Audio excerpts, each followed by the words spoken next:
to come and assist in the re-analysis of this result, came to the conclusion that on account of the fact that there were insufficient markings in the bullet, in the test bullet, which should have been compared with the markings in the scene bullet, came to the conclusion that you cannot conclusively say that these two items are matching, which is the reason why his conclusion would be inconclusive.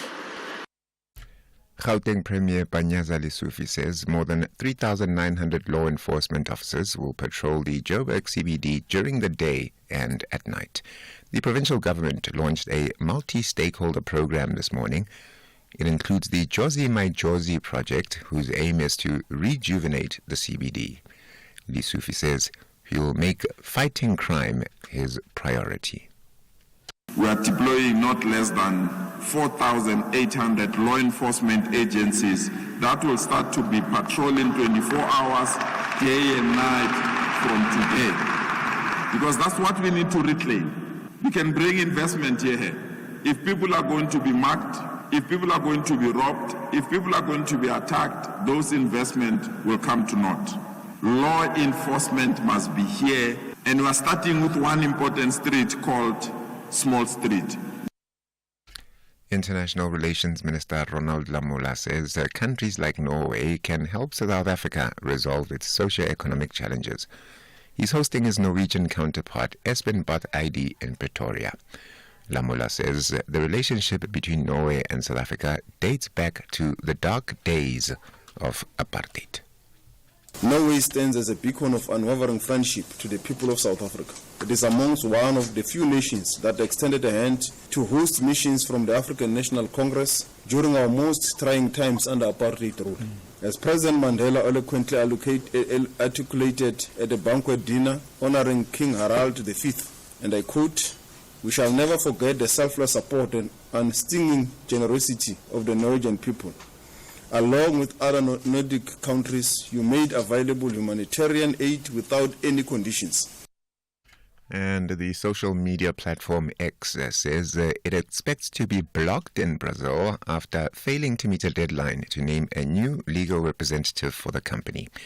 Supreme Court Judge Alexander de Moraes gave X 24 hours in which to name a new legal representative or face suspension, with the deadline having lapsed last night. The order says a ban will remain in effect until X names a new lawyer in the country and pays fines for alleged violations of Brazilian law. The BBC's Pierre-Antoine Denis has more. The ex-CEO openly described the Supreme Court Judge Alexander Moraes as an evil dictator. That characterization and description will just underscore how personal and bitter this battle has become. It's not anymore about legal compliance, it's about a clash of values and authority.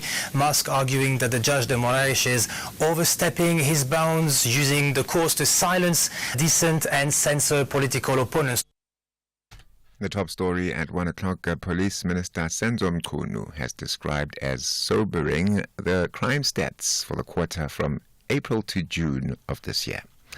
The Full Circle is up next. For SAFM News, Kemudupi Makhalemele. SAFM 104 to 107 nationwide, leading the conversation. Catch the Tastemaster Junior this Tuesday evening at 7 on SABC2. It's Elimination Week and the bottom 6 must bake their ultimate cookie and milkshake pairing. It's a match made in heaven, but will they perfect their flavor combinations under pressure? Take part in the weekly viewers competition and stand a chance of winning a classic stand mixer to the value of 10,000 Rand. That's the Tastemaster Junior this Tuesday evening at 7. Repeat Wednesdays at 1 and Sundays at 4 p.m. Only on SABC2.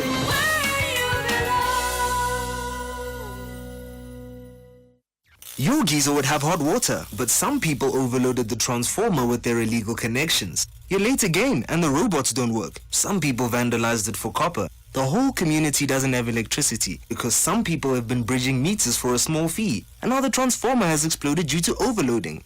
Don't allow illegal connections by criminals to inconvenience you and your community. Report criminals to ESCOM on 0800 11 2722 or the SAPS.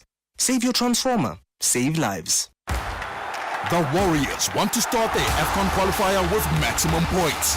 However, Harambee Stars want something delightful for the Kenyans. This is the Total Energies 2025 Africa Cup of Nations qualifier.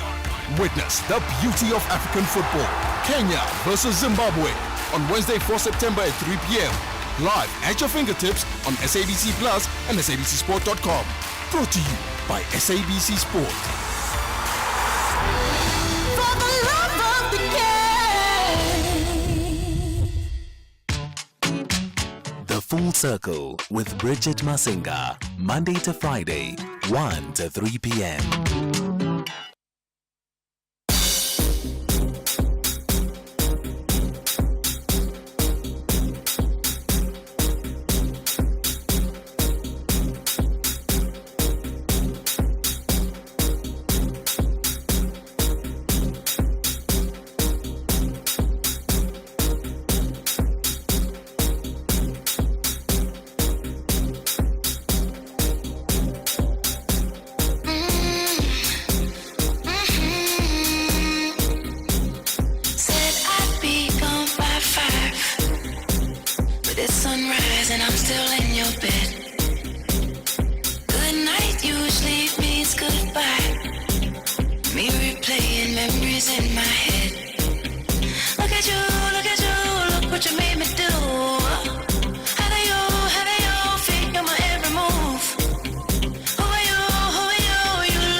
It is Alicia Keys and, of course, Black Coffees on this particular remix. The song is called In Common. There is an original version of the song. It's still a bit of an up-tempo R&B dance track. And then, of course, a Black Coffee jumped onto it, remixing it.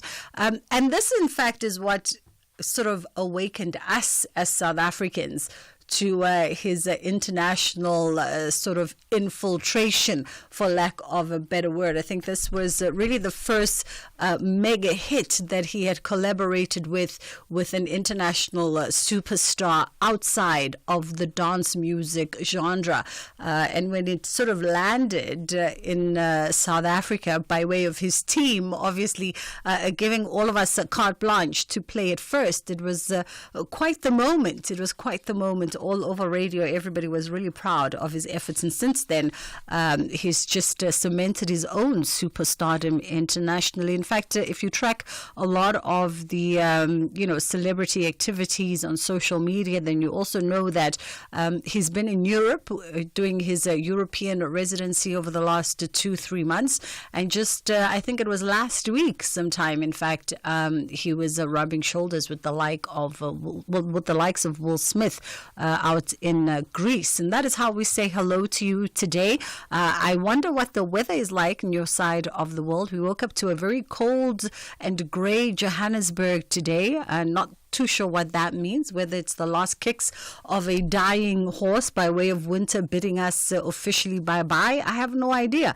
But it is a bit chilly in Joburg today, and it's maintaining that kind of chill, I think, considering that it is now 1 o'clock in the afternoon. It doesn't seem to be letting up. So I hope the weather in your side of the world, your side of the country, is a little bit better than ours today. It's Friday. On Fridays, we amplify the tempo just a little bit, and we skew a lot of our conversations towards arts and culture, which ordinarily are peppered throughout the show during the course of the week. But on Friday, we really have a concentrated focus on these conversations, and today is no different.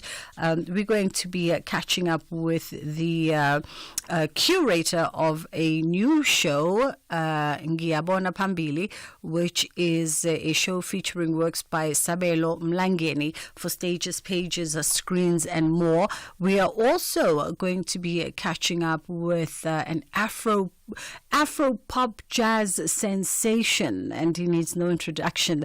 Mendisi is going to be in conversation with us a little bit later in the hour. On the other side of 2 o'clock, an award-winning, equally internationally acclaimed South African designer, in fact, probably part of the inner circle with the likes of the Black Coffees. They've got a very strong brotherhood. He's also managed to take his passion and his love for his culture and turn it into a multi-million rand business. And we've watched it grow and sustain itself. We've watched it innovate.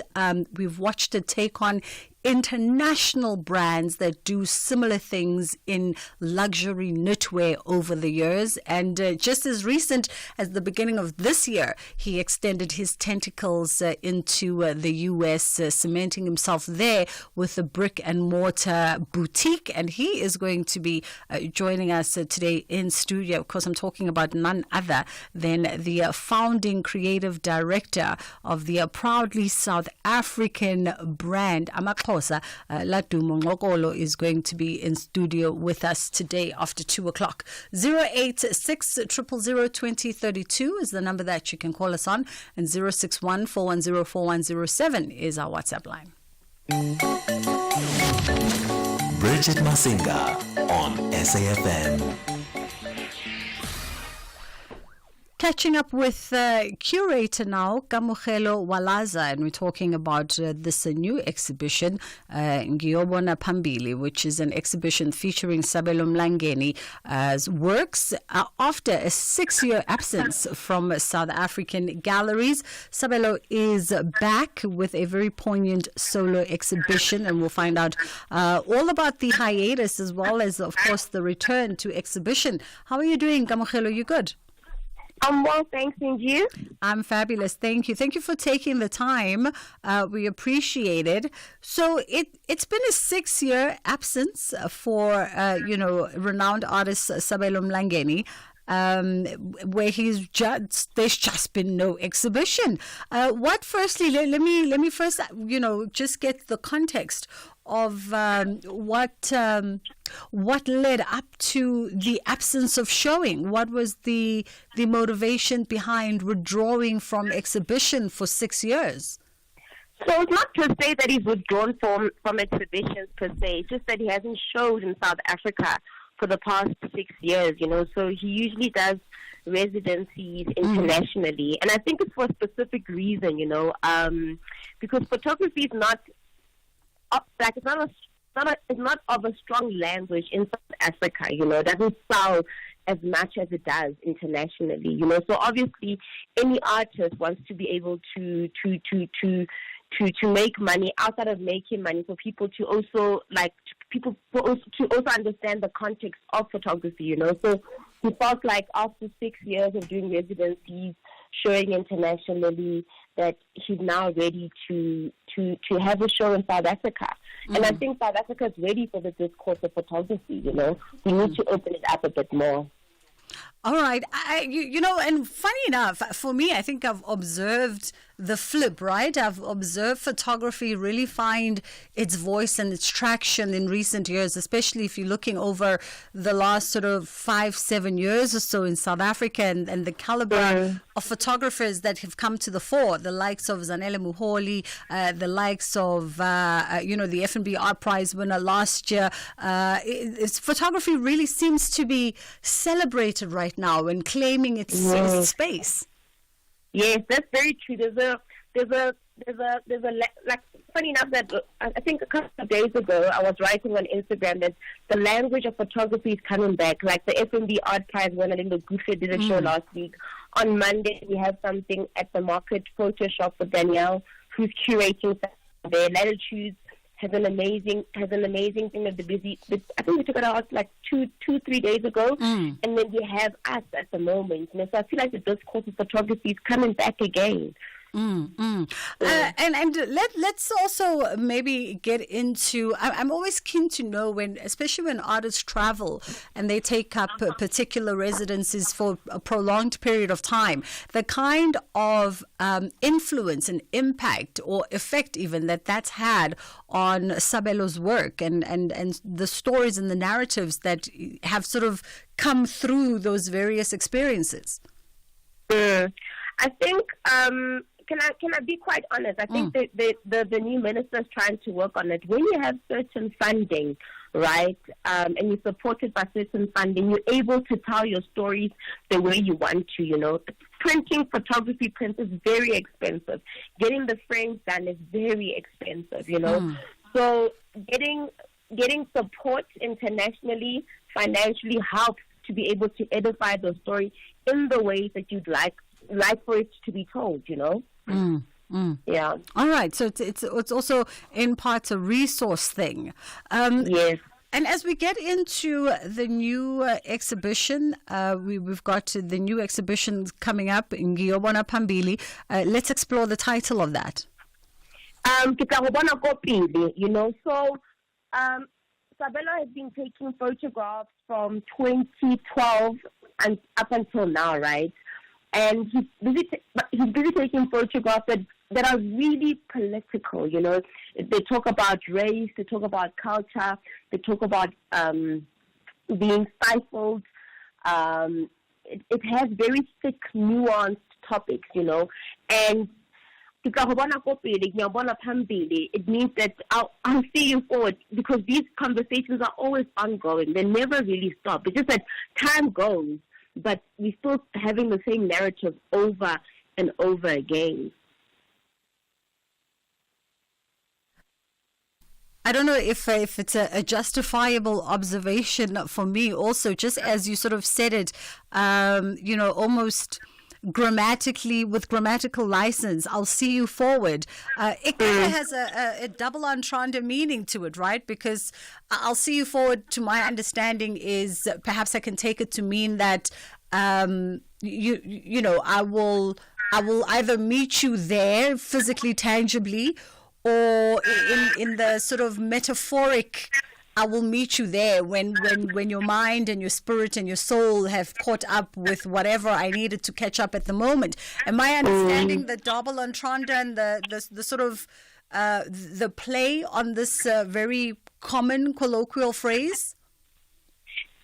We might be there. You're very right. The languaging about it, the metaphor of life, of what life is, is exactly what you said. The double entendre, the binary behind the titling is very important, because sometimes we don't need to tell people what we're saying, but I feel like the title says what the actual story and the exhibition is about. And by way of the techniques, how do the techniques of sort of obscuring and erasing elements in the photographs serve the narrative as well as that emotional impact, I guess, that you'd want audiences to have with this exhibition? The technique is that he took images of landscapes, right? But it's very interesting how he took the narrative of landscapes. He really went in and really zoomed into what a landscape looks like, Usually when you embody yourself and in an embodied place whereby you look at a landscape, it's obviously from a wider perspective, right? But imagine coming inside the space and seeing it really, really to its majority, really, really zoomed in, So that's the technique that Sabelo did. So the structure, the composition, it's very technical. Him using black and white, because we don't have many color pictures. I'm sure we have about 5 color pictures, and the rest of the 55 is black and white. Really says something about the presence of landscape, because obviously when you think about the technicality of landscape is color, you want to see something. But so many things are hidden. You have to look closer to the photograph to understand what type of landscape is. What type of landscape that is, and Sabelo was very intentional about composing it that way, us zooming in that way, us looking at photographs in that way, Landscape photography, I've always found it very interesting, right? I feel like it's one of those things, I think even just sort of landscape art in its essence is one of those things that have a very sort of niched market. And I wonder with, sort of the various also techniques and the abstractness of the way he tells a story through the lens. Has that managed to endear Sabelo to audiences that wouldn't necessarily gravitate towards landscape? What has been your observation or even feedback by way of conversation with those who've consumed his work? It's how it curated the space as well, because when I listened to...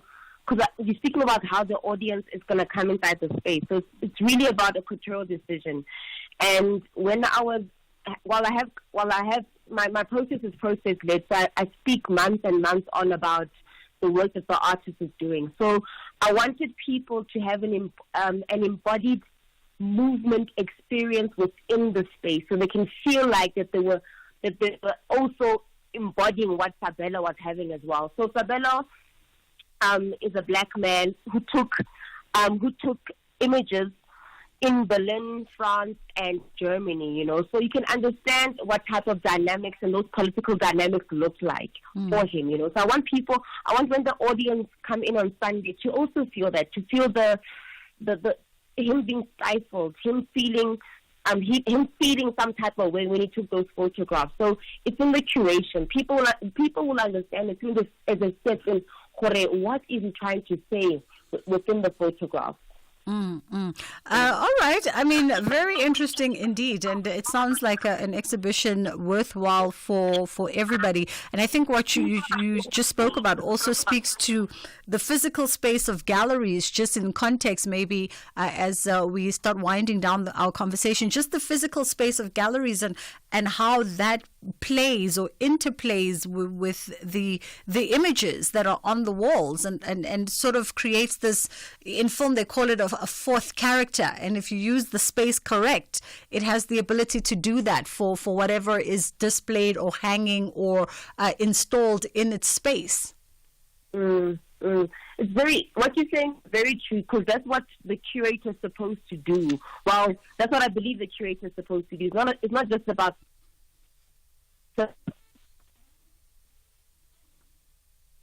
Kamu? Oh, we've lost Kamu in the last moments. Yeah, in film they call it, sort of like the fourth character, and at times, I mean, our time is wrapped up already, but it's always very interesting. I think sometimes when Kamu? I'm still here. Oh, okay, okay, yes. Yeah. Go ahead. We lost you there for a second. All right, no. I was saying that what you just mentioned, it's the truth, but at the same time, the way I also thought about this space is also about the audience members or the participants that are going to come inside the space, So what we've done with the space is that we've transformed Umhlabathi Collective. We build walls, So even in us building the walls, it's about the experience, about the work in the space, the colors we have used, the vinyls we have used, how certain spaces are packaged or not packaged within the space. It's been an absolute pleasure. We thank you for the time. That was Kamokhelo Walaza, who is the curator of this exhibition for renowned South African photographer Sabelo Mlangeni, who returns to exhibiting in the country after a 6-year hiatus. And of course, that exhibition is on Ngiyobona Phambili, is what it's titled. And I hope you get an opportunity to go and experience the space and maybe also engage and interact with the stories that he likes to present by way of his photography. It is 1:30. It's time for the headline news. Thank you very much. And with the news headlines, good afternoon. Police Minister Senzo Mchunu says crime in South Africa has increased in 4 out of the 9 provinces from April to June this year. The N3 toll concession company says there is a severe traffic backlog from the Nottingham Road interchange going back to almost the Moy Toll Plaza, and there's a power outage in and around the city of Tshwane in Pretoria due to a problem at the Scientia Primary Substation. And those are your headlines. A full news update coming up 2 o'clock. It's the most spectacular time to save at Dis-Chem's Beauty Fair.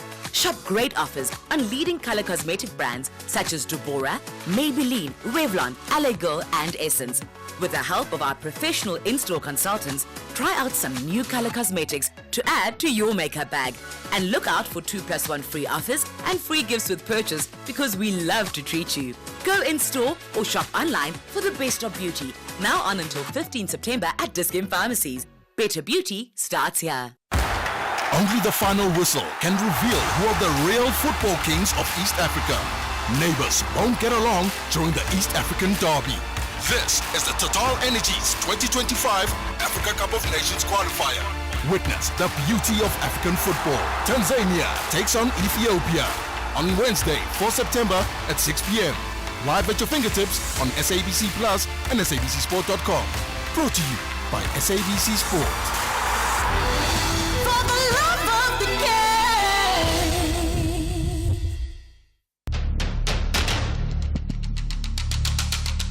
The SAFM University Debate Challenge is back. Join us for the 1-hour debate on This Week Today with Oliver Dixon from 6 to 7 p.m. on Friday, the 30th of August 2024 at the SABC in Bloemfontein. The University of the Free State will take on the Central University of Technology in what promises to be a nail-biting debate. The SAFM University Debate Challenge is an independent, non-partisan progressive initiative seeking to develop confident communicators, critical thinkers, and empowered global citizens. If you want to attend the debate, you can email info@safm.co.za.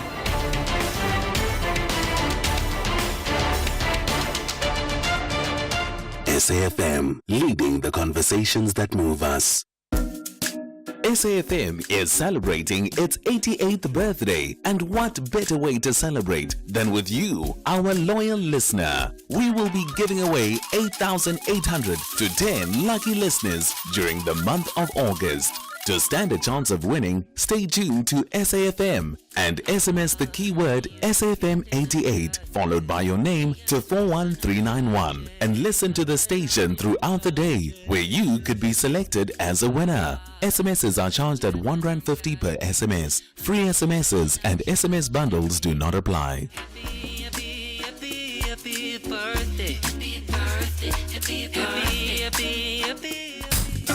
The Full Circle with Bridget Masinga, Monday to Friday, 1 to 3 p.m. It is the Full Circle on SAFM with myself, Bridget Masinga. I hope you're having a good Friday and managing to wind down. Listen, we had a great afternoon yesterday. Bertha was holding down the show, but we were literally in the same place, a door apart. We hosted the SABC Empower Her Women's Month event, and it was quite interesting. Lots of incredible conversation, a room filled with dynamic leaders, female leaders, conversing around every and all themes that affect women. And I think everybody walked out of there quite empowered on the one hand, and also feeling revigorated and rejuvenated to go out and tackle the world and pursue their dreams, in the final stretch of the year. So just thought I'd sidebar you that and give you a highlight of what was happening yesterday in my absence.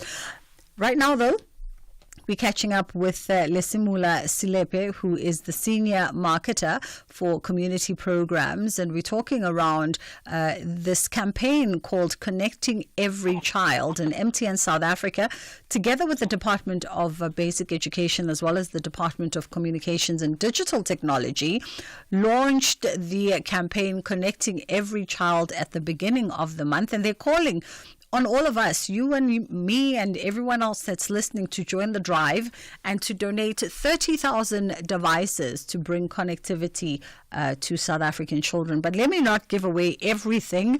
Lesimula is on the line. How are you doing today? Hi, Bridget. I'm good, and yourself? And good afternoon to all your listeners. Thank you for this opportunity. Thank you for taking the time. I've given the gist, but you can definitely expand on us and elaborate a bit more on the Connecting Every Child campaign. Thank you so much, Bridget. I think to your point, correct. We've launched this Connecting Every Child campaign early this month, actually in August, on the 6th of August. Very ambitious campaign. We are making a call to action to all corners of society, public sector, private sector, citizens, individuals. We are having a drive where we want to connect 30,000 school-going learners with devices that are aimed towards teaching and learning. The devices or the schools that will be selecting are any schools or learners that are coming or situated from your most rural and remote schools where you have a huge need for these kind of interventions. We launched the campaign this year in line of MTN 10 30 years, and what better way to do it than to live true to the ethos that everyone deserves the benefits of a modern connected life. Absolutely. And talk to us about, the importance of a program like this, the importance of putting our weight behind an initiative such as Connecting Every Child.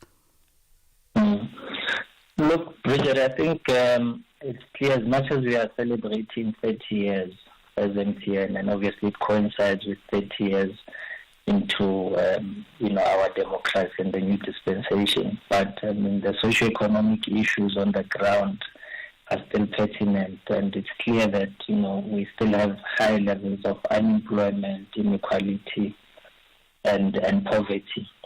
So it's quite crucial that we deal with these dynamics that are at play, and in particular within the education system, because I think we all know and believe that education is the one lever that can alleviate the triple threats.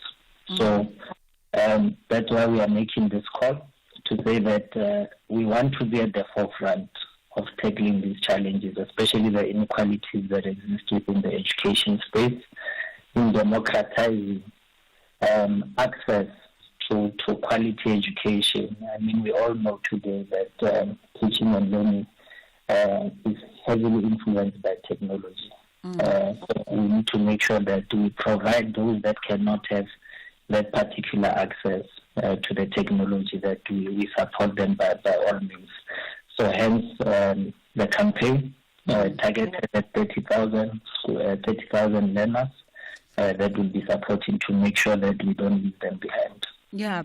And so far, since your launch at the beginning of the month, how has been the response, particularly from corporate South Africa?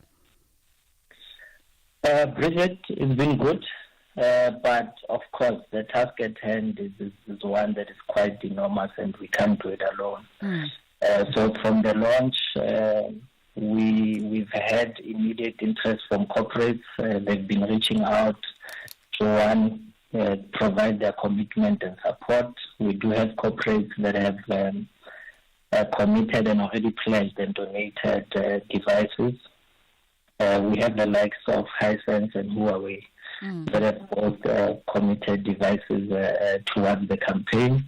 We also have individuals. We have citizens that have also reached out to say, how can we be a part of the campaign? Some of them are pledging financial contributions so that we can procure the much needed devices. And maybe lastly, we also do receive inquiries from corporates who are saying maybe we might not be in the space of actual device, but we are in the training space. So maybe once we roll out the devices and make sure that the schools are connected and have access, we are willing to come to the party and see how we support the schools and in making sure that we train them on the technology, we train them on the various platforms, educational platforms, so that they can be an uptake within the environment. I mean, I would be amiss not to sort of throw a curveball in our conversation in our last moments and ask, because this is a campaign that is initiated by MTN, Connecting Every Child, targeting, children in rural and remote areas and corners of the country with an aim towards teaching and learning. I'm then just assuming that the data conversation becomes mooted in this conversation because it's part and parcel. No, definitely. I mean, you are spot on the money. I think if you deal with the issues of bridging the digital divide, there are so many elements at play. So as much as we are providing access, we could deliver these 30,000 devices. The issue of connectivity now comes to play. The issue of training comes to play. The issue of basic literacy comes to play. So these are definitely from a holistic perspective that we really need to find ways to see how we address some of these issues. That's why we are working strongly in partnerships. We have the Department of Basic Education as one of our key partners in support. They run programs where they make sure that schools are connected. So we'll be relying heavily on them to give us a heat map of schools that probably have the connectivity support from the department but might not have devices. So that's where we come in and support with the devices. But we also have a platform called the MTN Online School. It's an educational platform that's geared with curriculum content for grade out to grade 12 learners. The beauty about it is zero-rated, so we've already jumped ahead of addressing the issues of connectivity.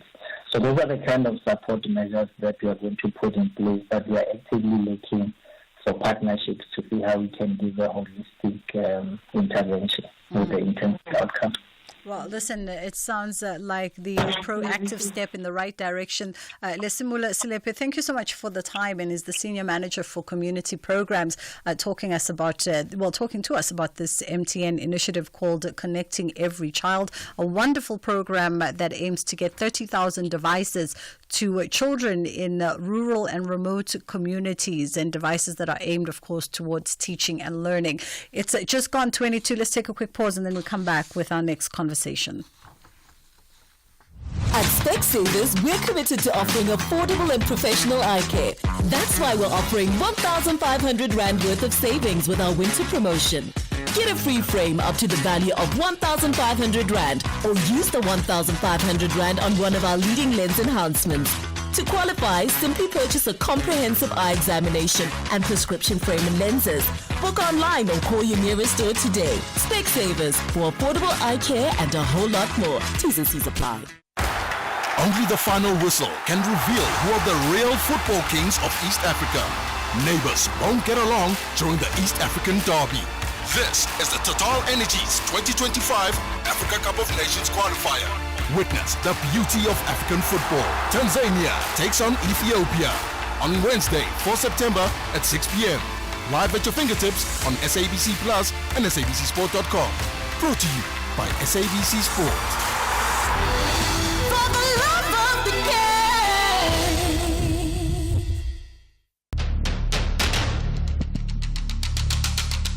The SAFM University Debate Challenge is back. Join us for the 1 hour debate on This Week Today with Oliver Dixon from 6 to 7 p.m. on Friday, the 30th of August 2024 at the SABC in Bloemfontein. The University of the Free State will take on the Central University of Technology in what promises to be a nail-biting debate. The SAFM University Debate Challenge is an independent, non-partisan progressive initiative seeking to develop confident communicators, critical thinkers, and empowered global citizens. If you want to attend the debate, you can email info@safm.co.za.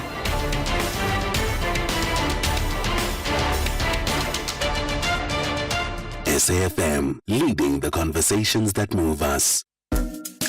SAFM is celebrating its 88th birthday, and what better way to celebrate than with you, our loyal listener. We will be giving away 8,800 to 10 lucky listeners during the month of August. To stand a chance of winning, stay tuned to SAFM and SMS the keyword SAFM88 followed by your name to 41391 and listen to the station throughout the day where you could be selected as a winner. SMSs are charged at R1.50 per SMS. Free SMSs and SMS bundles do not apply.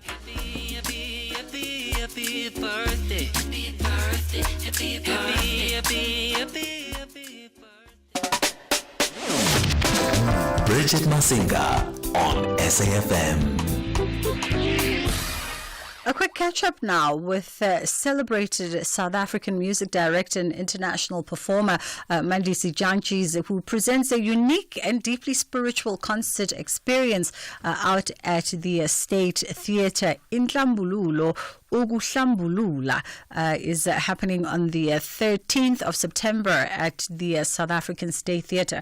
How are you doing, Mandisi? You good? I'm very good, thank you. How are you? I'm awesome, thank you. Thank you so much for taking the time. Much appreciated. I get the feeling a lot of your fans are going to be waiting with bated breath for this one. It sounds like an incredible concert, but before we get into the expectations for the night, unpack for us the title of the showcase. So the one that you're talking about, Uklambulula in Tlambulula, is actually tomorrow and Sunday at the Market Theatre. Is it tomorrow? It's tomorrow and Sunday at the Market Theatre. Why do I have the 13th? I'm sorry. No, because you're right. Because on the 13th we bring in we play with the big band at the State. So we bring in a bigger group at the State and on the 13th. Oh, so for the State Theatre it's going to be far more grander. Yeah, that's the 13th. I have almost 25 people on stage. Okay.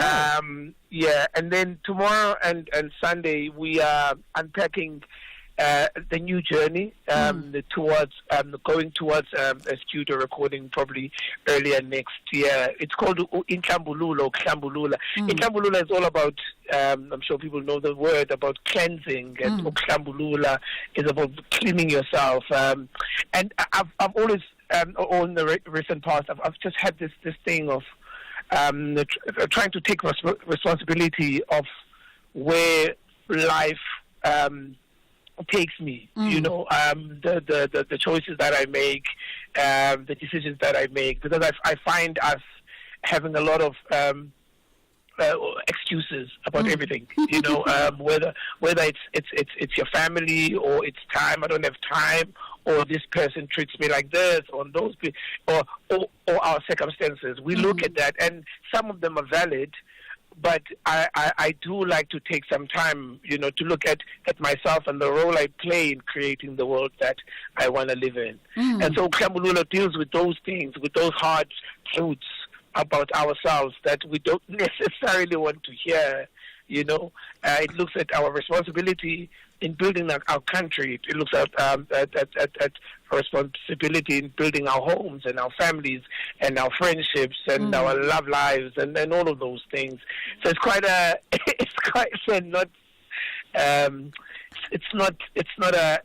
nice conversation, but a very a necessary one. Absolutely. Yeah. I mean, and I guess it definitely speaks to the symbolism as you head towards your next project and the symbolism of cleansing as you sort of start work on that upcoming album. Yeah. No, you're absolutely right. That's a beautiful observation, because you need to rid yourself of the past work. It'll always be there, but as you go into it, you cannot let the past work and the past successes and the past sort of influence the work that is coming. You know, so I've been trying to do a lot of that, to go to my starting points, to where I start, and almost start on a blank page, because then you can hear better, then you can be critical better, then you can edit yourself better, and then you can work on yourself even more, you know, so that you once again create something that is authentic, that is truthful, that is sincere. Yeah. I mean, I'm chasing time. In our last minute, for those who are coming through to the Market Theatre, so you say this weekend, Saturday and Sunday, you're out at the Market Theatre. Yes. What can they expect? You're going to be reflecting back on previous works. No. Those who are coming, please don't listen to any music that you've heard before. Don't do that thing that you do where you listen, to be ready to get yourself. Don't. Okay. Cleanse yourself. Whatever you're going to hear, you're going to be hearing it for the first time. So don't be shocked. Detox and bring a very blank canvas. It's going to be a beautiful night. As we start this journey, we want to take it with you, because you've always been with us, and it's a scary time for us as a band. We don't know what to expect. Yeah. but we are confident that it'll be a good night. Listen, I think we owe each other a far lengthier conversation, and we'll definitely make it happen, especially with a new body of work in the pipelines. But for today, we'll leave it there. I appreciate the time. That was a music director and, of course, international performer, Mandisi Janchi. He's at the Market Theatre tomorrow, Saturday and Sunday, as you heard. Leave everything behind. Don't go back into the catalogs to try and refresh so that you are ready for the weekend. It's going to be a whole new experience and experiment for all in attendance as a build-up to the 13th of September with the 25-piece band out at the State Theatre. I mean, come on, what else can you expect from the SAMA 2022 winner for Best African Adult Contemporary Album? And of course, did you also know that he was commissioned to write music for Siya Kolisi's Doki Rise? We live to learn every day. Kids Corner coming up, and then into the top of the hour news.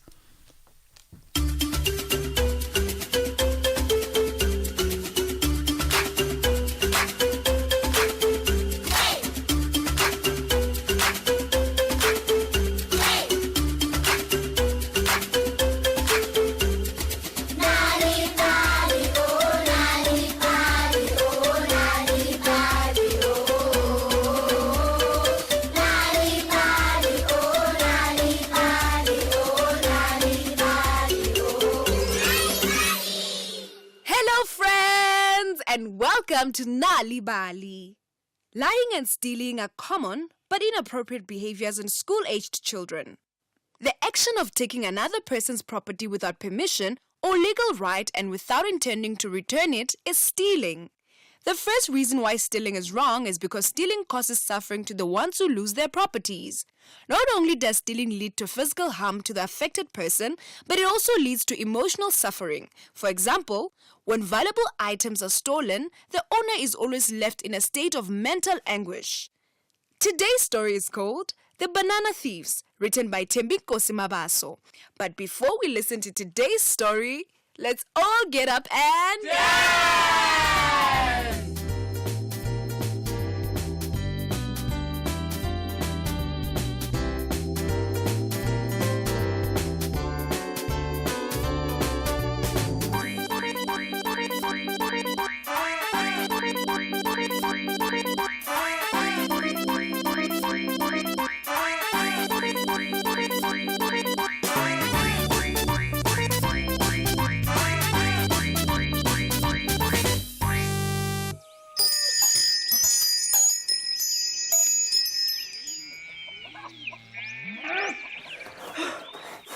Come back!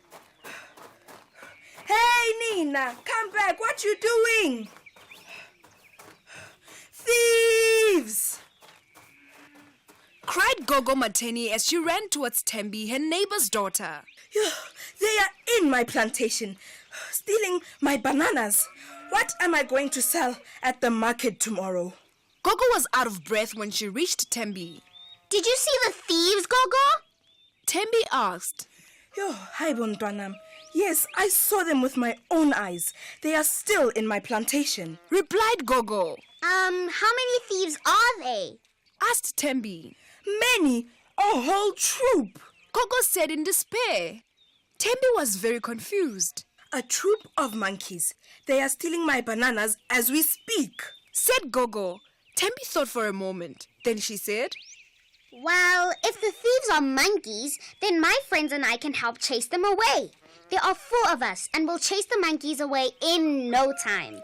Oh, that would be wonderful. If you chase them away, I will bake you the most delicious banana bread.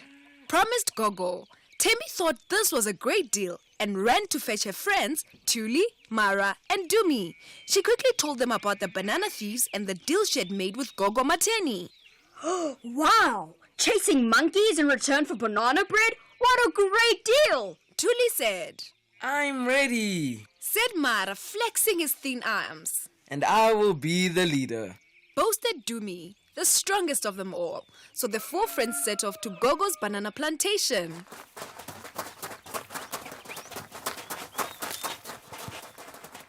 As they drew near, Dumi signaled for them to be quiet. He looked around and then pointed to the clump of banana trees. Then he whispered, Okay, there they are. Let's all pick up a few stones. We'll throw them at the monkeys and chase them away. I don't think that's a good idea. We don't want to hurt the monkeys. We just want them to stop stealing the bananas. We shouldn't be throwing stones, said Thembi. But Dumi would not listen. He picked up a few small stones and hurled them at the monkeys. The stones zipped through the air, but luckily, Dumi did not aim very well, and most of the stones fell on the ground or hit the banana trees. They did, however, give the monkeys a fright, and they started to fight back by throwing ripe bananas at the children.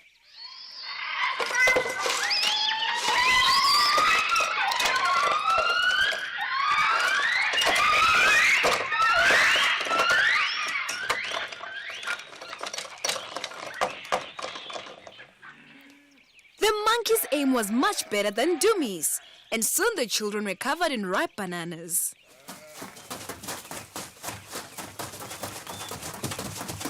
Run, guys, let's go, run!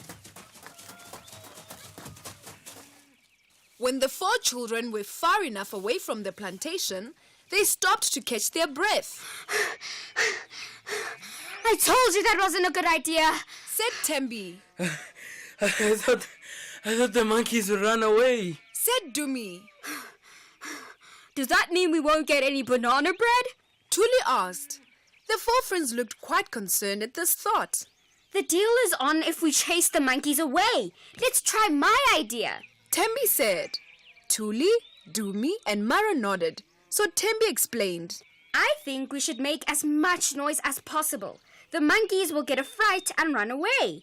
Everyone agreed, and they rushed home to fetch old pots, spoons, tins, and strings. They made small holes in the tins and tied beads of strings on each one. Then they set off. As soon as they reached the plantation, they made so much noise, as much as they could.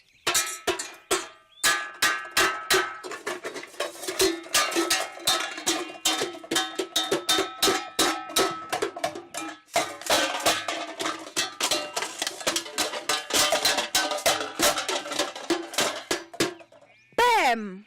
Bang! Bam! It went as Tuli and Dumi beat the pots with spoons. Clang! Crash! Clang! It went as Tembi and Mara rattled the tins. The trees shook as the monkeys tried to get away. Their screeching made the noise even worse.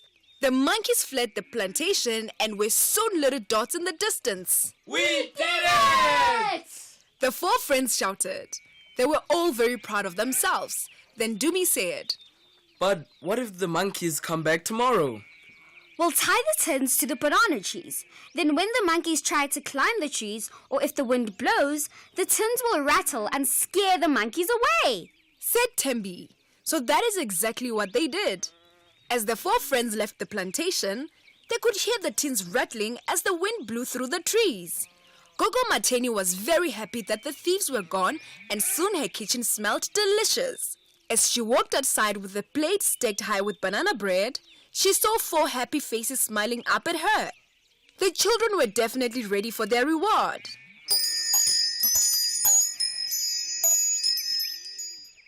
And so we come to the end of another Nali Bali story time. Today's story was called The Banana Thieves, written by Tembinko Simabaso. Did you know that reading and telling stories to children at home can help them do better at school? If you want free stories to read to your children or for your children to enjoy on their own, visit Nali Bali website www.nalibali.org or Mobi site www.nalibali.mobi. You will find stories in 11 South African languages, as well as tips for reading and sharing stories with your children to grow their potential. Also look out for the bilingual Nali Bali Reading for Enjoyment supplements with great children's stories and activities available in newspapers. Nali Bali, it starts with a story.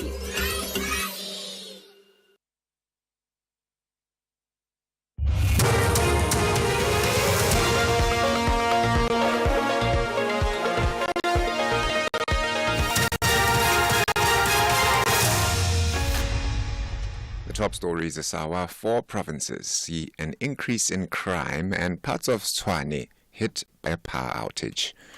A very good afternoon. Crime in South Africa has increased in 4 out of the 9 provinces from April to June this year.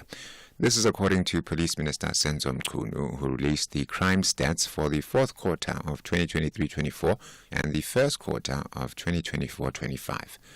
The Eastern Cape leads with murders at 17%, followed by the Western Cape at 15% and KZN at 12.3%.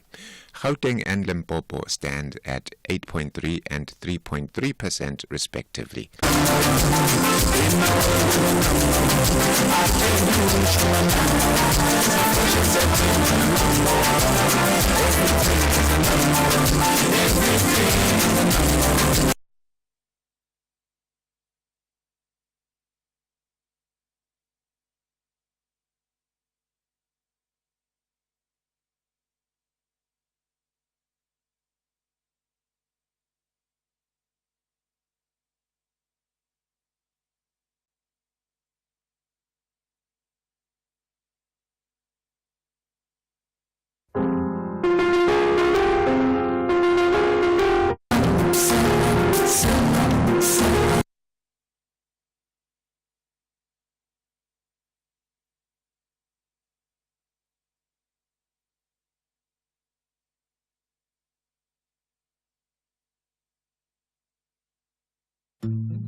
And bring investment here.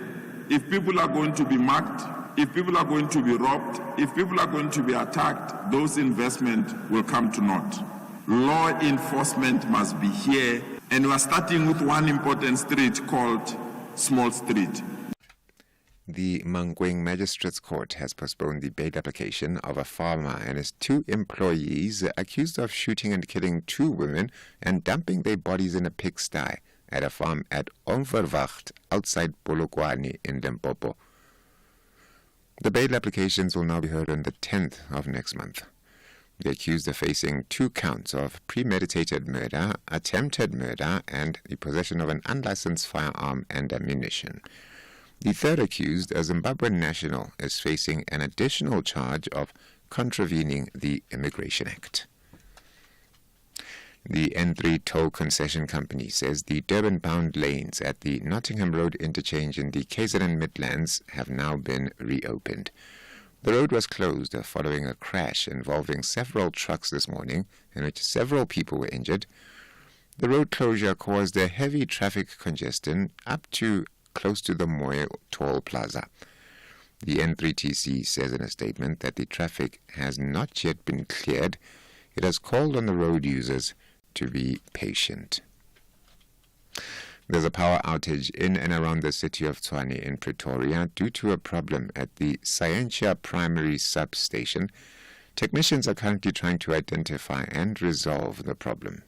City spokesperson Lindela Mashego says power is expected to be restored this afternoon. The following substations and areas they supply have been affected by the interruption: Linwood, Willows, Valeria, Good Sport, Watlu 1, Pyramid, as well as Pumulani. The team is also exploring options to backfeed some of the affected areas through Pyramid Line to restore supply earlier than 6 p.m. The city apologizes for the inconvenience caused by this unplanned interruption. And the social media platform X says it expects to be blocked in Brazil after failing to meet a deadline to name a new legal representative for the company. The Supreme Court gave X 24 hours in which to name a new lawyer or face suspension, with the deadline having lapsed last night. More from the BBC's Pierre-Antoine Denise. The ex-CEO openly described Supreme Court Judge Alexander Moraes as an evil dictator. That characterization and description will just underscore how personal and bitter this battle has become. It's not anymore about legal compliance, it's about a clash of values and authority. Musk arguing that the Judge de Moraes is overstepping his bounds, using the courts to silence dissent and censor political opponents. The top story at 2 o'clock, Police Minister Senzo Mchunu says the crime in South Africa has increased in 4 out of the 9 provinces from April to June this year.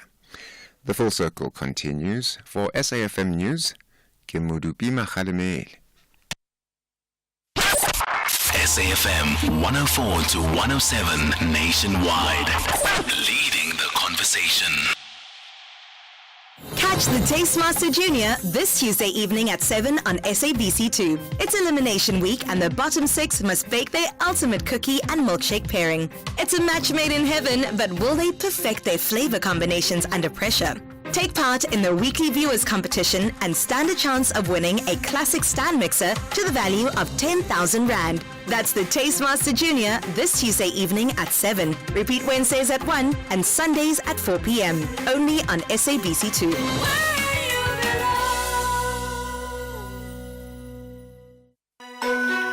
Every day, our children are exposed to relentless marketing of unhealthy foods where they live, learn and play.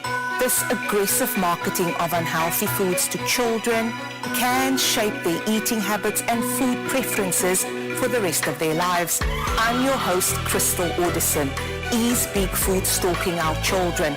Watch Chew on This on healer.org. Foxes are highly motivated to wrap up the month of August with maximum points. Jamie Vardy! Again for Leicester City! Age timeless, priceless, and timeless. Yet the villains are fully focused on travelling back home with vital 3 points.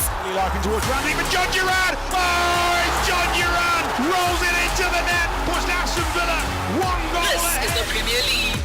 Do not miss out on the glittering action between Leicester City FC and Aston Villa FC on Saturday 31 August at 3:30 p.m. Live on SABC3 and at your fingertips on SABC Plus. Also available on sabcsport.com. Proudly brought to you by SABC Sport. For the love of the game.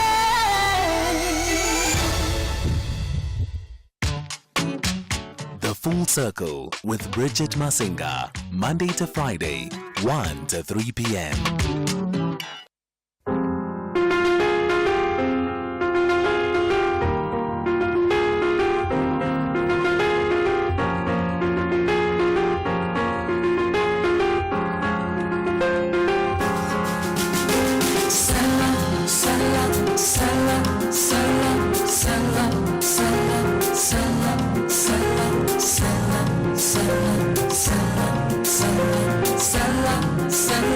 Salah,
104 to 107 nationwide.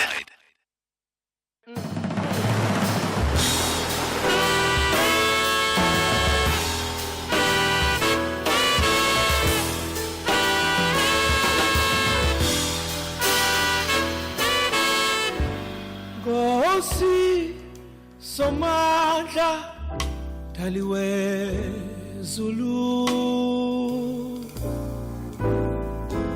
thina sikhalela kuwe daliwo mhlaba sophelela phina xa kunjena sophelela phina somandla Nkosi somandla daliwe Zulu thina sikhalela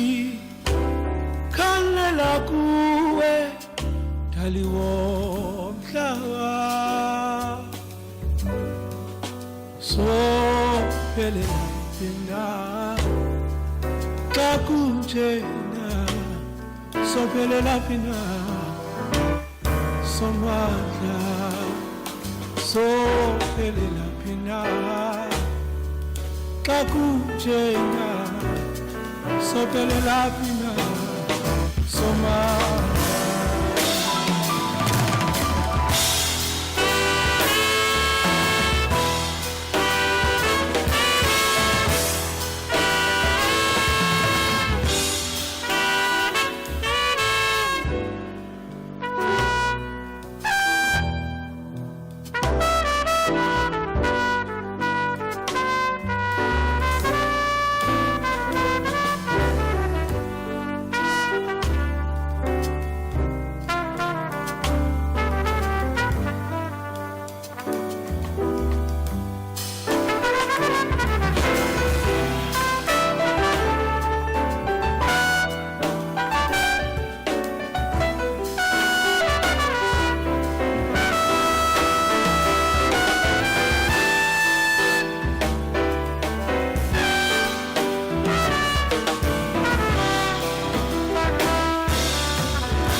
Nkosi somandla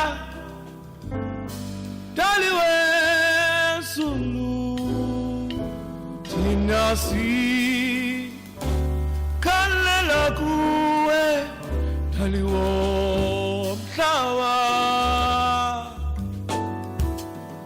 sophelela phina xa kunjena sophelela phina somandla thina sophelela phina xa kunjena sophelela phina somandla sophelela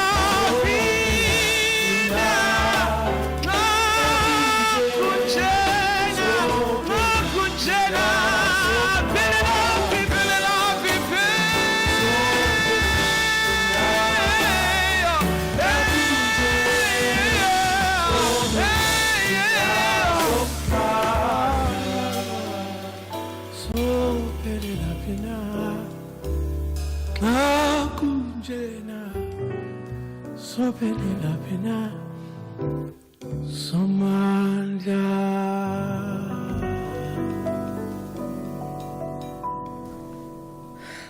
I mean, you were so fortunate to get a double play this afternoon. It is Mandisi Janshis. We just spoke to him a second ago with Somandla, and of course Saki coming through with Sela on that particular song. That is how we kick off the 2 o'clock hour on the Full Circle with myself, Bridget Masinga, on SAFM. We are in conversation now with award-winning South African luxury knitwear designer. I mean, he He needs absolutely no introduction whatsoever since he founded and cemented his name in the fashion industry. He's come a long way, from those beginning days of Maxhosa, of course. He's gone on to open a number of retail establishments and flagship stores, not just within South African borders, but also expanding now his business and cementing a brick and mortar store in New York City. He's had some incredible collaborations and experimenting and exploring just the sort of exploration of culture and creativity with friends within various other design disciplines. He joins me now for a catch-up, and we haven't caught up in a long time. A lot of life has happened. He's become a dad. So many things have happened. How are you doing, Latuma? You good? I'm great, Sis Bridget. How are you doing? It's been a awesome. while. It has been a while. I mean, you've lived so much life since the last time I caught up with you. I think our last conversation was probably like 2019 or something like that. Yeah, pre-COVID. Absolutely. Living life through and after COVID. What has that been like, and how does that impact your sensibilities as a designer? Pre-COVID to now, a lot has happened. A lot has changed. A lot has evolved. I've learned a lot that we are more resilient than we thought we were. 2020 was a tough time, but 2021, 2022, 2023 was an elevation throughout, with 2024 being the toughest. Really? Since the beginning, but however, with tough challenges, it is pressuring us to be creative and be more innovative. Well, what makes 2024 the toughest? I mean, you've just expanded to New York City. I would have thought that this is the culmination of all of the hard work over the years. As they say in the global economy, a year where a lot of countries are voting becomes the toughest year. America's voting, South Africa voted. There's a lot of countries around the world that are voting, so a lot shifts in terms of politics, in terms of the economy, and of course that trickles down to us, medium-sized businesses to small-sized businesses. But with that, it doesn't mean that we should change to Plan B. We're still on Plan A, on expanding our brand presence and brand experience and everything. Speaking of, Plan A and Plan B, and even just maybe before we even get to there, the need to sort of stick to it. You say, just because circumstances are changing in global politics and ultimately economics doesn't mean the plan changes. And I wonder then, as you decide to go, okay, we're going to open in New York, which is a market that probably requires a different kind of laduma to arrive by way of the business of you. Yes, absolutely. That says something about you as a business guy, though, that maybe there's a little bit of a calculated risk in you nonetheless to go, circumstances may not be ideal for what I want to do in this moment, but I'm going to do it anyway. Yeah, Plan A never changes. It gets modified. With that, of course, one has to adapt to the changes. I've been in New York for about 2 months this year, and I've traveled there more than 10 times already in the past 6 months. It has challenged me to vibrate even higher, because with much given, much is tested. Yes. The US market is that type of market that tests you in a lot of ways. It tests your patience. Literally, the model that we used there was that let's consider the New York business expansion as if we are registering an entirely new business. We're starting from the bottom, and it has been like that. Unfortunately, well, maybe fortunately, because I will learn from the experience. It needs me to be present in that side of the world and still be present here as well. So that's the life of of an entrepreneur that started an idea that wanted to be groundbreaking in the world. Yeah, and I love the fact though that, you know, for anyone who charts the rise of the Maxhosa brand, is that this idea started off obviously in the mind of a young gent born in Gqeberha, but even at its infant stages, you've always had the vision. I remember one of our first conversations.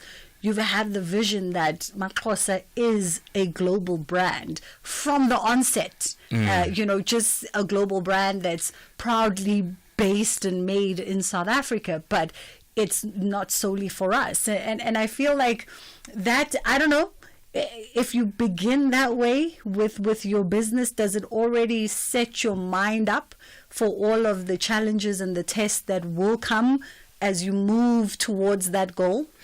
Absolutely.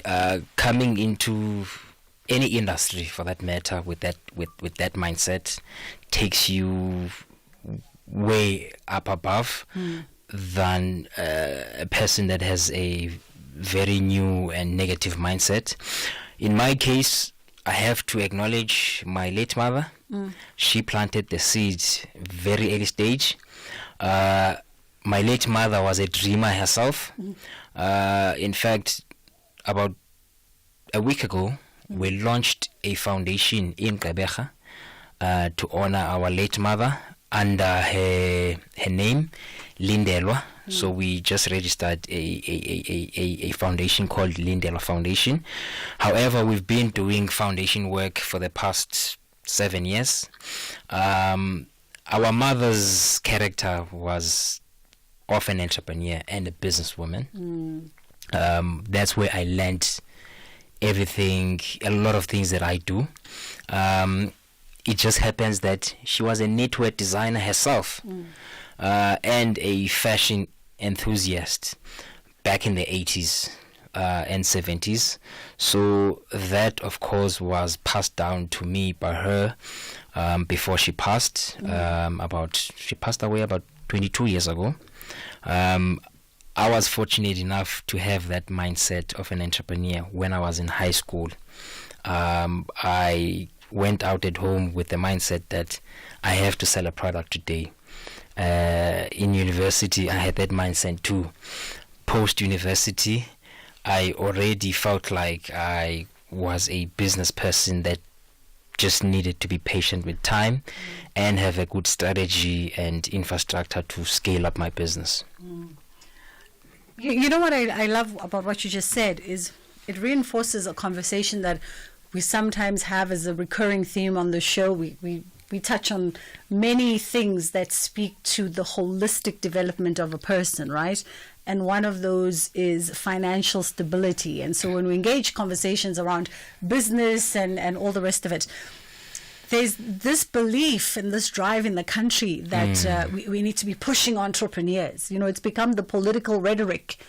The environment has to be correct for the entrepreneurs. Let's support young entrepreneurs. And the challenge when you hear entrepreneurs speak is that they succinctly tell you that you are born an entrepreneur because it's an innate spirit that then gets sort of exemplified by people around you and reinforced and nurtured. And I don't know if I'm correct, but it seems to be the commonality when I speak to entrepreneurs. I have this burning desire, and then I acquired all the skills that I need to be. My opinion is slightly different to that. Yes, please, challenge. I believe that one chooses to be one.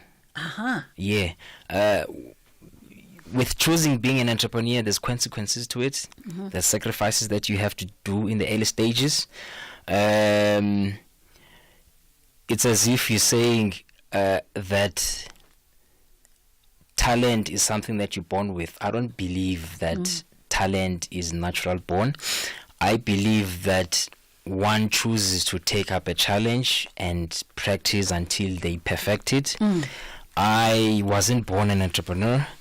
I chose at a teenage age that I want to be an entrepreneur when I grow up. I could have chosen otherwise, or I could have still chosen, but yet not willing to do the sacrifices that it came with. So I beg to differ that someone is born business savvy or born a super hard worker. You choose the path. The path that I chose is, of course, the road less traveled. Literally, where I studied, out of 300 students, I used to be the only one that had interest in doing textile design and technology, because I had researched that it is a lucrative industry to go into. Because textiles is everywhere. We touch it everywhere on our daily basis. Unfortunately, South Africa is not huge on textile at the moment. It used to be back in the 80s and 70s, but then it is a global business. It's a textile and fashion is a $2 trillion business, So if you could give Laduma 0.0000001% of that industry, I'm good. No, he's sitting pretty. I'll elevate from there. As he is. He's sitting pretty right now. If you're watching our live stream, you can see Uguti, he's sitting like a man who has found success, and he's found that sweet spot. And as you heard, it didn't come without the sacrifice and the challenge. And, we're going to come back because you said something in the challenging my perspective around entrepreneurs being born, right? And you said that not everyone was born with talent. And I want to come back and I want to pick up on that point, because then I want to go, but what is the distinction between a talent versus someone who sees an opportunity? Yeah. Because, for instance, for you to have an entrepreneurial mindset, you need to see an opportunity and how you can exploit it.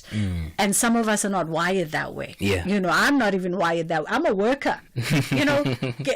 Give me structured dreams that I can see them 1, 2, 3. These are the steps I need to take, and this is how hard I need to work at them to achieve these things, right? In various spaces.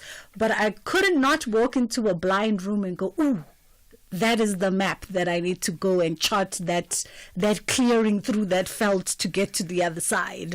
But we're going to come back and have that conversation with Laduma Ngokolo, who's joining us in studio, the founder of the internationally celebrated South African textile brands Maxxosa. A very good afternoon. With the news headlines at 2:30, Kemudubi Makhalemele. Police Minister Senzo Mchunu says crime in South Africa has increased in 4 out of the 9 provinces from April to June this year. The New Development Bank has granted Transnet a 5 billion rand loan for the modernization and improvement of South Africa's freight rail sector. And the Israeli military says a senior local Hamas commander was among the 3 Palestinians killed as a major Israeli operation continues in the occupied West Bank. And those are your headlines. A full news update, 3 o'clock. Bridget Masinga on SAFM.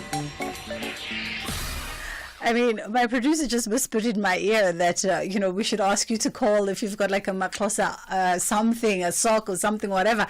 And then it takes me back. I'm like, no, I'm vetoing that idea, because I feel as if you're going to have someone like a Laduma in studio who's built something from nothing, of a dream, a vision, hard work and sacrifice, and you are a business person, a young business person, it's that debate that was waging on social media. Would you take $500,000 or would you take an hour with Jay-Z? Like, which one would it be? You know what I mean? So if you want to take a minute with Laduma and interrogate his mind, his thinking, you're more than welcome to do so in 086 000 2032 or 061 410 4107 is our WhatsApp line. Laduma Ngokolo is here. He's the founder of Maxxosa. You know them, you know the brand, you've seen it. It's become synonymous with who we are as South Africans. And if we double back to, not everyone is born with talent, right? Not everyone is born with talent, but also in my thing, I'm like, talent versus seeing opportunity, especially for young business people. Which is more important? I say the latter. I think seeing an opportunity is much more better. I say so because I've seen around the world how we have so many open gaps within South Africa that a lot of people have enclosed. The brand Maxhosa is based on an opportunity that I saw. So I'm not sure if you know how the brand started. It started as a thesis project at the Nelson Mandela University. I saw a gap where us as Xhosa initiates, as you know, us Xhosa people, we go through manhood circumcision when we are 18, and we have to give away our wardrobe. But the premium clothes that our parents buy us I felt like it didn't really resemblance the cultural aesthetics, the beautiful aesthetics that we have as Xhosa people. But then overall, beyond that, I saw a gap that we don't have fashion that talks to us in a modern context as Africans. And that is the opportunity that I saw and penetrated. I knew that it wasn't going to be easy. I didn't expect it to be easy at all, because doing something that you cannot visually see is not the same way you can benchmark a certain career and say, I want to be like him. So I had to be a guinea pig of the industry and take a few risks. I had to learn a lot. I even went back to school while I was busy building the brand. I got a scholarship to go and study at St. Martin's in London in 2014 and learned a bit more there, and then decided to move to Johannesburg right after I finished studying. So while I was there, I saw multiple other opportunities as well. As they say, beauty is everywhere, but not everyone sees it. Yeah. Absolutely. I mean, and we've spoken quite a bit, and I know that over and above just the going back to school as well, you also took it upon yourself to actually study other sort of textile brands that were in a similar space internationally. I'm not going to mention which one, but you know which one. And isolated what is it about them that makes them, the leader in that luxury space in what they do. And a lot of times, I don't know, do you find that when you talk to young business people, do they consider that? Do they consider the going back to be a student of your craft or your industry and looking at your forerunners who've done it, those who've done it great, and those maybe who've done it and failed and learning from those examples? Yeah. I have a saying that says that learn from others' misfortune. So from the multiple careers that we had in South Africa, I've sat down and analyzed and went through those stories just for me to see where the red flags are or will be along the way. I've studied a lot of luxury brands around the world and even gone as far as meeting the owners and founders of those brands. And in some cases, in most cases, also realize that they are the most harmless human beings ever. I've met Paul Smith multiple times. He's super humble. I've met Giorgio Armani, Jimmy Choo, and Christian Louboutin, and a lot of designers. Ultra humble, because they were humbled by the journey that forced them to be within and connected to the people, because Oxalai, at the end of the day, what will take our businesses to the next level is a workforce and the passion behind the people that they invest the workforce into your organization. So those are some of the things that I learned from bad experiences some brands had, great achievements that some brands have had. I'm pretty sure that on a daily basis, a lot of people are studying my journey as well. And if I had to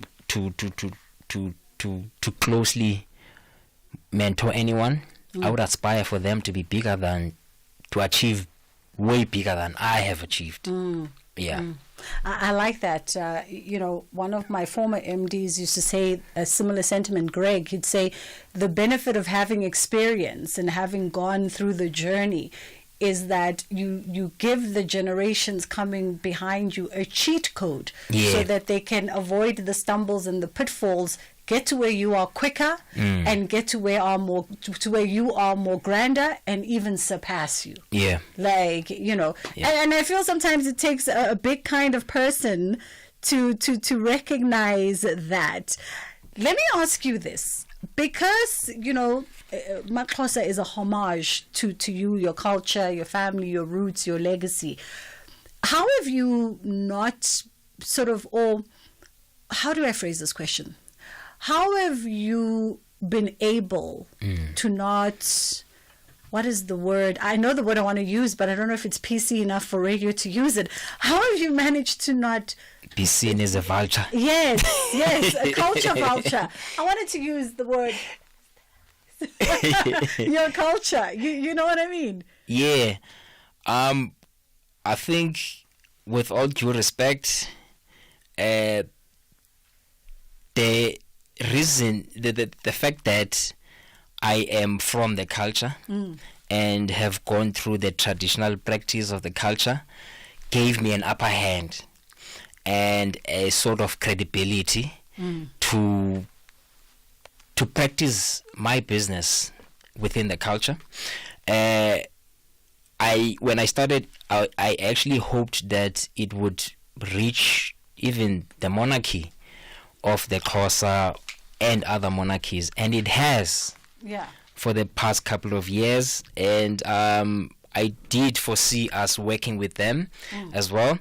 To be honest, most of the people that I've came across gave a positive feedback about what we are doing, because what I always say is that it all comes down to objective. Yeah. So early this year, March, we did a fashion show in Paris at the Paris Fashion Week. The name of the collection was called My Conviction. It was basically me declaring what I stand for as a designer and what the brand stands for as Maxhosa. So what we declared was that we stand for job creation in Africa and ultimately for economic development of our nation. So we have policies on our brand that says that we have to try by all means to use natural materials to make our products. We have to by all means try our best to use local raw material to create our products. The only exception where we import is when we don't have availability within the continent. So with those objectives, it's not even something that I had to prove to our people, or even had to prove to government, or even had to prove to our customers that we remain authentic in that sense. We're not here to take away from culture, but instead we are here to decorate our own culture. In fact, more than decorate, we are here to transcend it to the present and the future as well, because we've seen how culture has disappeared over the years. Your beadwork craft, you don't see it in the streets much anymore. It's in a museum. People don't practice traditional ceremonies as more often as they used to. A lot of cultural practices are modernizing. I'm sure you've been to Umgidi before. Listen, Umgidi is not the same. Umgidi is not the same. In Umgidi, Yangoku have marquees, they've got bars, they've got securities.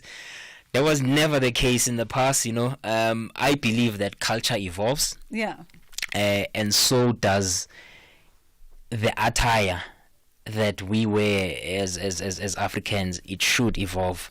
Over and above, it should be business. Louis Vuitton turned their heritage into a business entity, empire that has gone to acquire other empires around the world. Listen, I my eyes are darting because I'm busy with they're trying to capture your quotable quotes as you say it, and they're trying to capture it for tweets, and they're getting lost halfway through, so that I'm having to send them the quotes as well. That time there's one of me and there's 3 of them behind the screen. Wow. By the way, can you imagine? But let's go to WhatsApp. It's so interesting that you bring up sort of Louis Vuitton and all the rest, and you travel the continent a lot. I'm just trying to remember the famous island just off Dakar City in Senegal. It will come to me now. I know you know it, and I know you've been there. And there is a museum there, a cultural, historic museum of the people, the Senegalese. And it's so interesting when you walk around and they show you the different cloths from different cultures in that region of Africa, dating back centuries, and you pick up how these Eurocentric brands, the likes of that sort of square motif of theirs, and you just pick it up and you go, oh, interesting. Long before Africans knew what they were sitting on, these things were happening. Let's go to WhatsApp 0614104107, and then we'll come back and wrap it up. Hey Bridget, bengise Oceans in Durban. So ngangena ke esitolo ngayibona amaXhosa. I touched it. I looked at the price tag. Ngaphefumula. My husband laughed. Sase siyaphuma. But I loved it. I think it's a beautiful material. Every yonke into nje yinhle, and Jacob Zuma wears amaXhosa, by the way. And congratulations to the gentleman. Thanks, it's Bongi here. Hi, Bridget. It's such an honor to listen to the show with Laduma as your guest. I know Laduma. I come from Gqeberha. He knows me. I have a honey business, Ubranziko. It's good that Laduma is setting an example, a very high example for the youth of this country.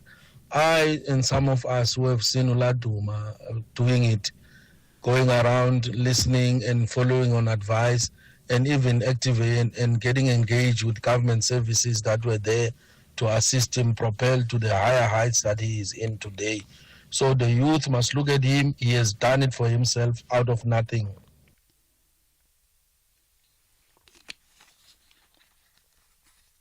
All right. Listen, some praises for you. They're telling me that I'm running out of time, so I can't play all the voice notes. You can definitely take the headphones off now. But what does that feel like for you when you get these kinds of messages from South Africans? It's super surreal.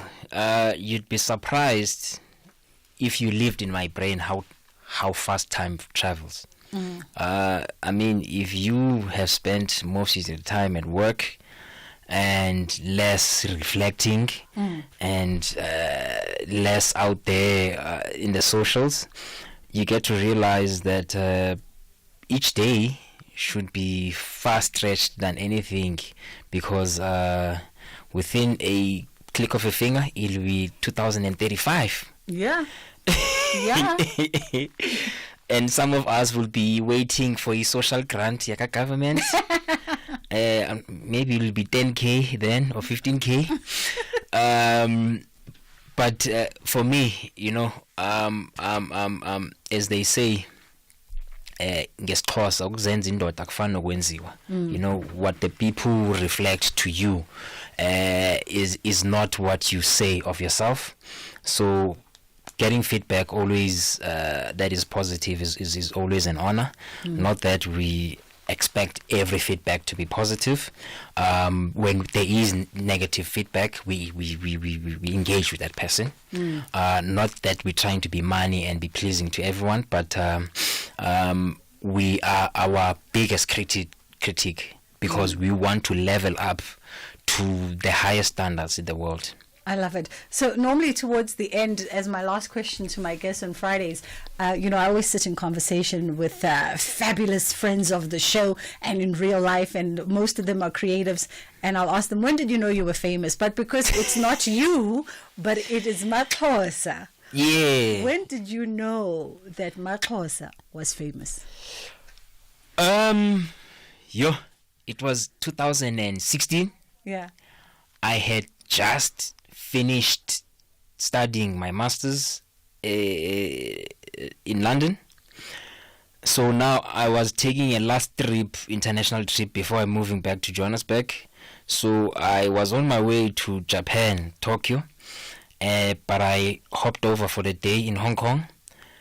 As I walked back to the train to catch a flight to Japan, like in the AMs, like 2 a.m., 3 a.m., I walked across a young Chinese boy that was wearing a Maxhosa replica. Oh, wow. A Maxhosa counterfeit. Yes. I froze and I opened my mouth and nothing came out of my mouth. I was like, wow. The guy just disappeared into the air. Now I realize that that's when I realized that we've transcended beyond where we started, where we laid our foundation. It was time now to take the conversation of this brand to another level. We'll pause it there because I catch up with you every couple of years or so. And when you talk to people a lot, then the next time you talk to them, you have to talk to them about something different.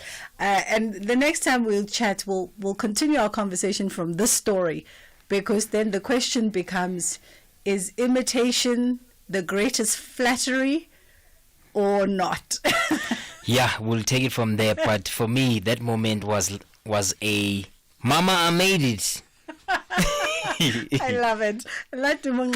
Thank you so much for the time, as always. He's always so gracious with his time and his story. It's fast approaching 10:02. We're going to take a quick pause here, and then when we come back, we'll wrap it up with a competition.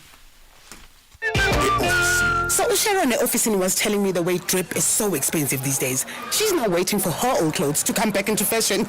I say, Joza, while you're waiting, why not let your money do the things in a Nedbank Just Invest account, where you can get your money after 24 hours notice? Oganchani voiceman. In Jalo Mabel, you can earn up to 8.75% interest. Anyone can open an investment account via the Money app in under 2 minutes. See money differently. Nedbank. We're a licensed FSP and registered credit provider. Promo rates apply. At Ashupol, we understand the needs of those we serve. We are over 110 years old, and we are still here to serve you. Named Best Life Insurer by Forbes, would like to thank you for helping us grow and tell our story into the future. You made us the trusted insurer we are today. SMS serve to 44366 and we'll call you back. Ashupol is an insurer licensed to conduct life insurance business, an authorized financial services provider. FSP 53, T's and C's to apply. Last year finalists Kabuyelo Masandawana trust that high-level focus will return them to the final. Meanwhile, Stellies plan to dismantle all of that and book the vital ticket to the last 22-man standing. This is the second leg of the MTN 8 semi-final. Wafa Wafa! Stellenbosch FC clashes with Mamelodi Sundowns FC on Sunday, 1st September at 2:30 p.m. live on SABC1 and SABC radio stations. Also available at your fingertips on SABC Plus and SABCSport.com. Proudly brought to you by SABC Sport. For the love of the game.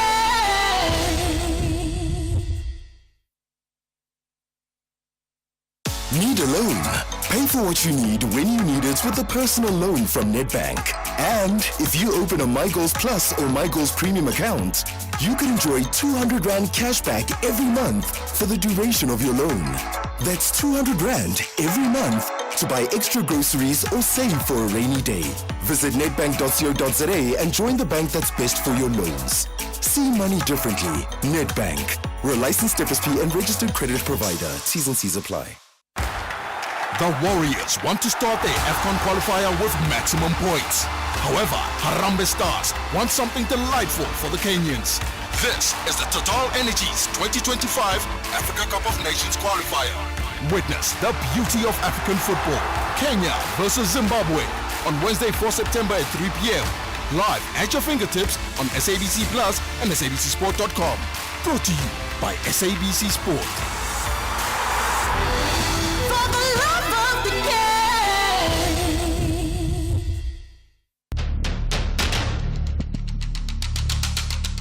The SAFM University Debate Challenge is back. Join us for the 1 hour debate on This Week Today with Oliver Dixon from 6 to 7 p.m. on Friday, the 30th of August 2024 at the SABC in Bloemfontein. The University of the Free State will take on the Central University of Technology in what promises to be a nail-biting debate. The SAFM University Debate Challenge is an independent, non-partisan progressive initiative seeking to develop confident communicators, critical thinkers, and empowered global citizens. If you want to attend the debate, you can email info@safm.co.za.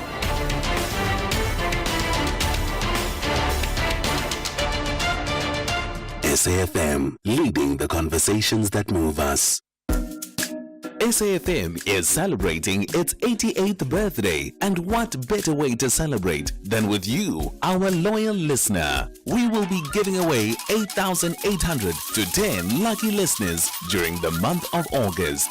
To stand a chance of winning, stay tuned to SAFM and SMS the keyword SAFM88 followed by your name to 41391 and listen to the station throughout the day where you could be selected as a winner. SMSs are charged at R1.50 per SMS. Free SMSs and SMS bundles do not apply.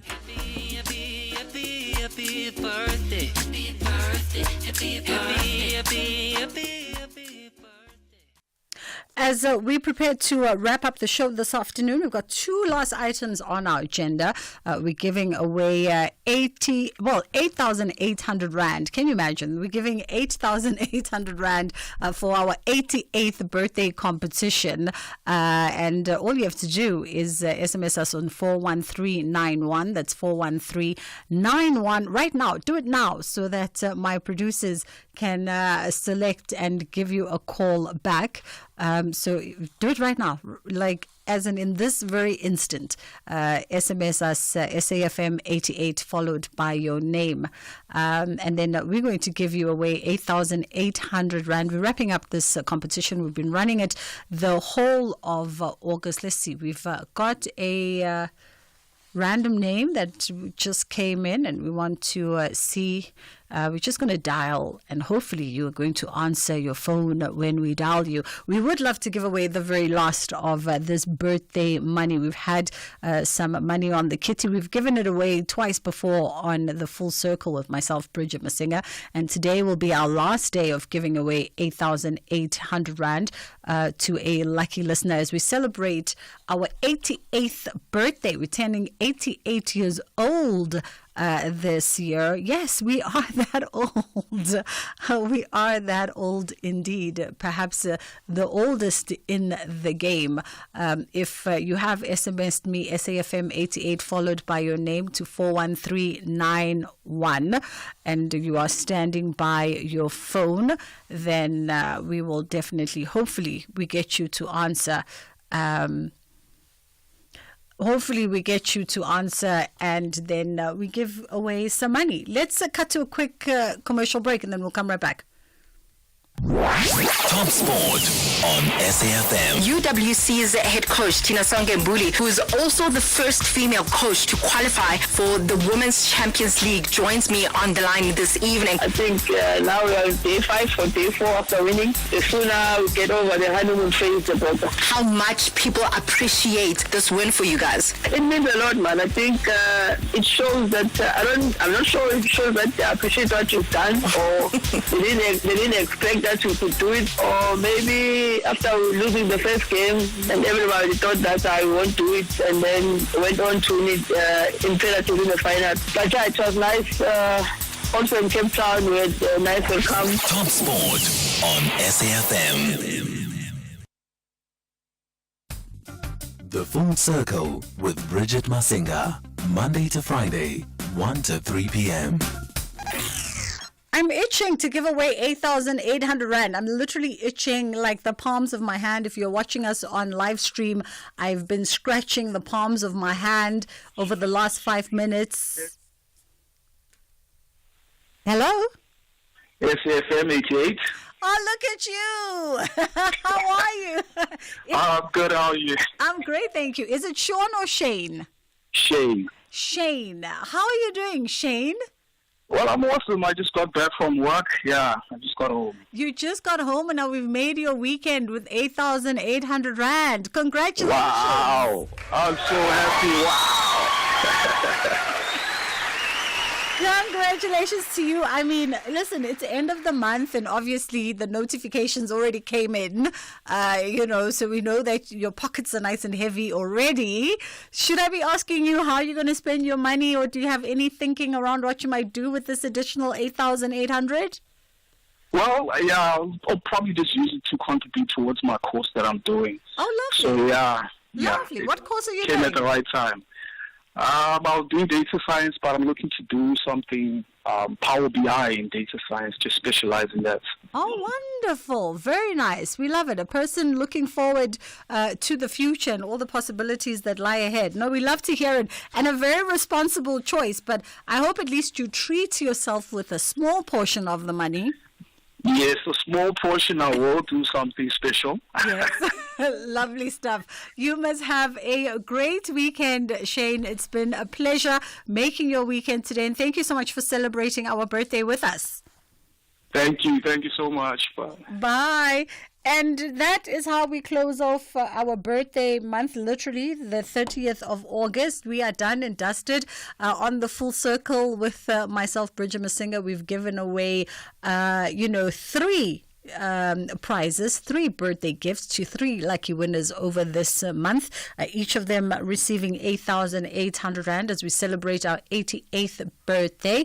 If you didn't win this time, I'm sorry, but there's always a next time for you to maybe try your luck in our next competition and our next giveaway. We are out of here making way for Ashraf Gara and his team to come through, and they're going to keep you company for the rest of the afternoon. I hope you have a spectacular weekend, whatever is on the cards for you, whether it is some well-deserved rest or if you're off to explore all the adventures that lay in wait over the weekend. May you make lots of incredible memories and capture every single moment that you and your loved ones are out there having a grand old time. But please, if you are traveling on the roads, just remember to be safe. Inshallah, God willing, we get to do it again on Monday. Here, there, and everywhere. SAFM 106.6 FM in Mangaung.